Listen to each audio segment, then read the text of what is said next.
Hay lugares en el mundo donde el tiempo, bueno, no se mide en años, sino en capas y capas de leyenda. Sitios donde la Tierra misma parece recordar eventos que, la verdad, desafían nuestra comprensión. Hoy vamos a viajar a uno de esos lugares sagrados, un epicentro de fe que ha vibrado durante casi 2000 milenios a través de imperios, guerras y prodigios que parecen inexplicables. Vamos a sumergirnos en una historia que arranca con un apóstol desesperado y llega hasta el silbido de las bombas en pleno siglo XX. Esta es la increíble crónica de la Virgen del Pilar. Arranquemos con una pregunta que nos sitúa justo en esa frontera donde la física y la fe chocan.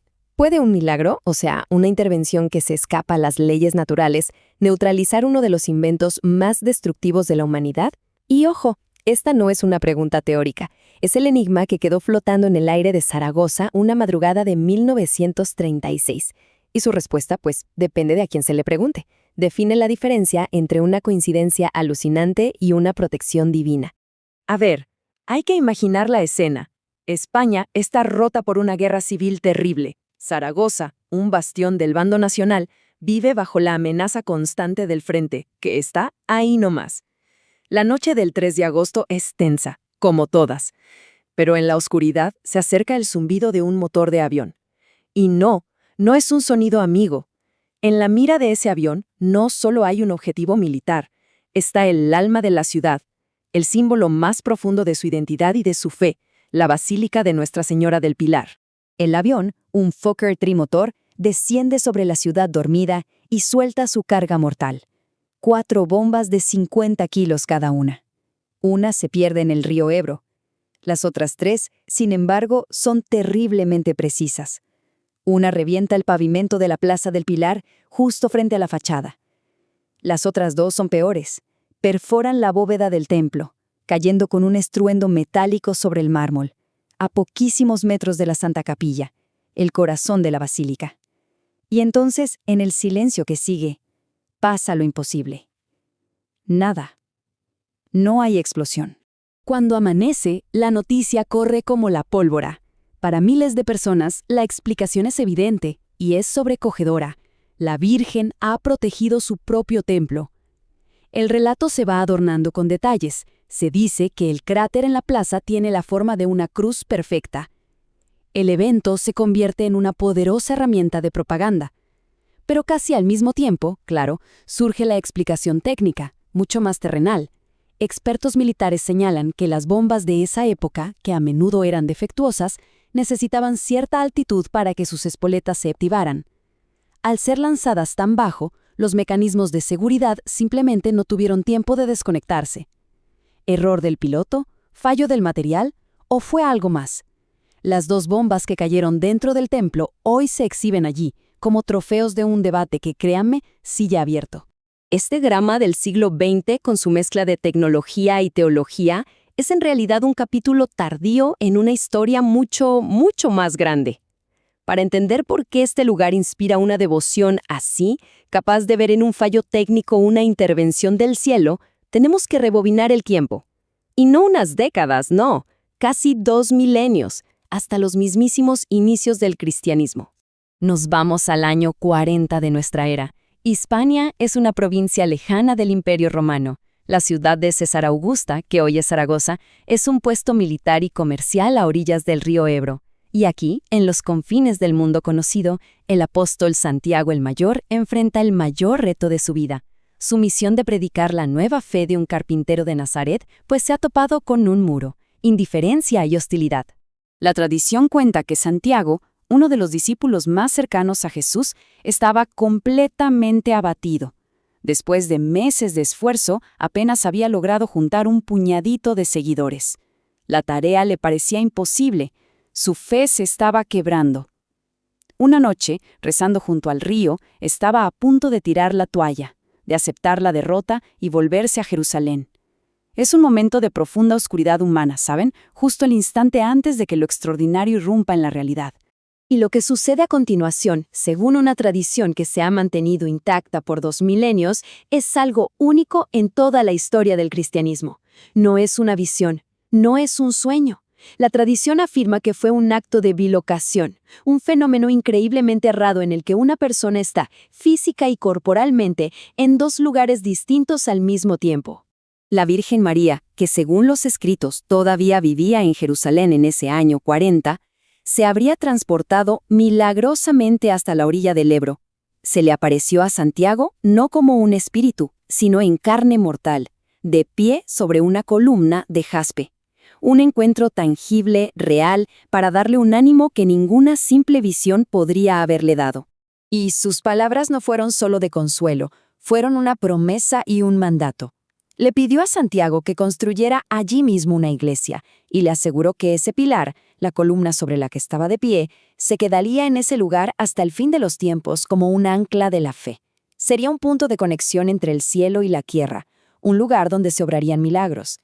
Con su fe renovada, Santiago y sus pocos discípulos construyeron una pequeña capilla de adobe alrededor de esa columna, la primera de toda la cristiandad dedicada a la Virgen María. Esa humilde capilla fue la semilla. A lo largo de los siguientes 2000 años, la promesa hecha a Santiago se materializaría en piedra, en ladrillo, en arte. La historia arquitectónica del pilar es un testimonio épico de la perseverancia de la fe a través de destrucción, guerra, incendios y cambios de estilos, en un ciclo constante de renacimiento. La cronología es asombrosa. Después de la capilla original y de siglos de dominio musulmán, la reconquista cristiana trae una iglesia románica en el siglo XII. Un incendio terrible en 1434 la reduce a cenizas, pero de las ruinas emerge un magnífico templo gótico mudéjar que fusiona el arte cristiano y el musulmán. Pero la gran transformación, la de verdad, llega en 1681, cuando se pone la primera piedra de la colosal basílica barroca que vemos hoy.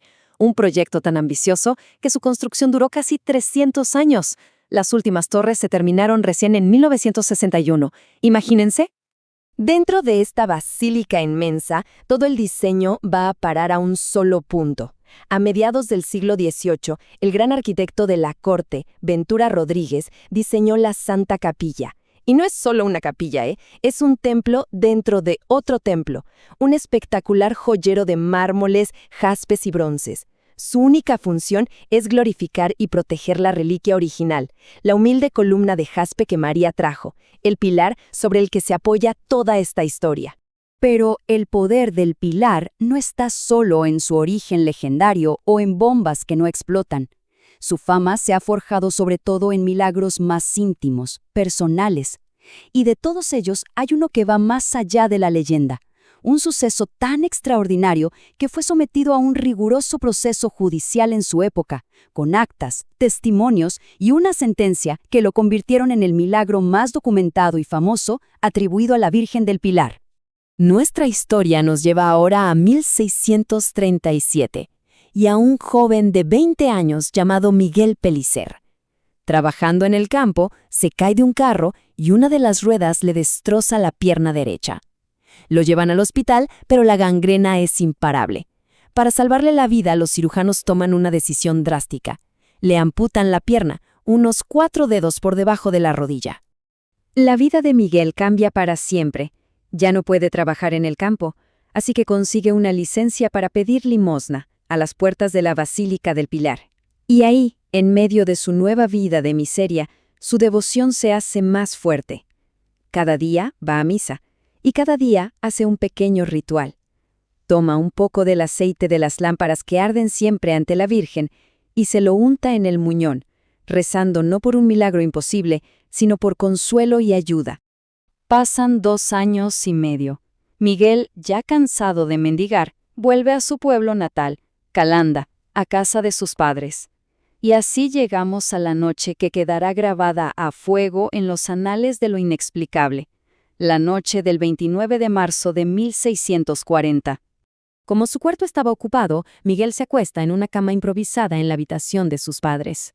Horas después, su madre entra y percibe un olor, una fragancia rarísima, como de paraíso, dijo. Acerca un candil a la cama y ahoga un grito. De la manta de su hijo no asoma una pierna, sino 2.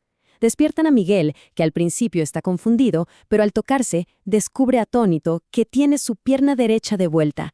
la misma pierna que había sido amputada y enterrada 2 años y medio antes, con las mismas cicatrices del accidente. La noticia es una explosión que resuena por toda España, pero las autoridades de la Iglesia actúan con mucha cautela. Se inicia un proceso canónico formal, o sea, un juicio para ver si era verdad. Durante un año desfilan por el tribunal decenas de testigos, sus padres, vecinos, el sacerdote, el notario. Y los testimonios clave, el cirujano que lo amputó, sus ayudantes y el personal del hospital. Todos juraron haber cortado y enterrado la pierna de Miguel Pellicer. El 27 de abril de 1641, el tribunal da su sentencia. Declara que la restitución de la pierna no se puede explicar por causas naturales y la reconoce como un milagro auténtico. La fama del suceso cruza fronteras. El rey de España, Felipe IV, manda llamar a Miguel a la corte en Madrid. El propio monarca, en un gesto de asombro, se arrodilla y besa la pierna milagrosamente restituida. El prodigio de Calanda se convierte en un símbolo del poder de la fe en toda Europa. La historia de un joven agricultor y las bombas silenciadas de una guerra son solo 2 hilos de los miles que tejen el manto de devoción al pilar. A lo largo de los siglos, estos eventos han transformado un santuario local en un faro espiritual para cientos de millones de personas, un pilar que sostiene una parte fundamental de la identidad del mundo hispano. Y en el centro de todo sigue estando ella, la pequeña estatua gótica de la Virgen de solo 38 centímetros sobre la columna de jaspe original. La columna nunca se ve directamente, siempre está cubierta por un manto, que se cambia todos los días. Para los millones de peregrinos que vienen cada año, tocar el jaspe que está expuesto en la parte de atrás de la capilla es el momento cumbre, un contacto directo con 2000 años de fe, historia y esperanza. La influencia del pilar va mucho más allá de la religión.